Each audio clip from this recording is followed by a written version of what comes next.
সত্যবাদীদেরকে তুমি লাঞ্ছিত করবা। আল্লাহ, তুমি তো সত্যবাদীদেরকে বিজয় দান করছো। ভবিষ্যতে তুমি সত্যবাদীদেরকে তুমি সেই দায় দান করবা, ইসলামের বিজয় তুমি দান করবা। আল্লাহ, তুমি তো তোমার কুরআনুল কারীমে বলেছো, আমার দিন আমি বিজয় করব, আমার দিন আমি বিজয় করব। কোরআন সুন্নাহ এই জমিনে তুমি বাস্তবায়ন করে দাও। আর কোন পরাশক্তি, আর কোন দুশ্মনের যেন আসফলান না দেখাতে পারে। আল্লাহ, তুমি ওদেরকে প্রতিরোধ করে দাও। কাইমভাবে তুমি ওদেরকে প্রতিরোধ করো, ওদেরকে তুমি পরাস্ত করে দাও।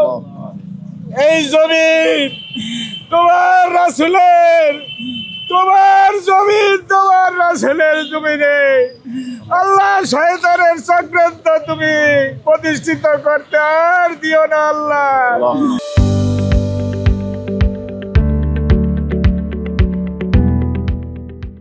এই জমিন ইসলামের জন্য, কোরআন সুন্নাহর জন্য তুমি প্রতিষ্ঠিত করে দাও আল্লাহ।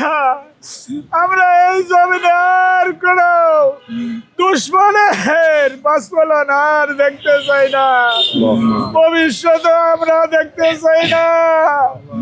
আল্লাহ, তুমি আমাদেরকে এই বাংলার জমিনে আল্লাহ কোরআন সুন্নাহর বাস্তবায়ন আমরা দেখতে চাই। আল্লাহ, তুমি প্রতিষ্ঠা করে দাও আল্লাহ। আল্লাহ, যে হাদির মতো একটা যুবক সত্যবাদী, আল্লাহ তুমি তার আল্লাহ জীবনের সমস্ত অপরাধগুলি তুমি তারে মাফ করিয়া দিও।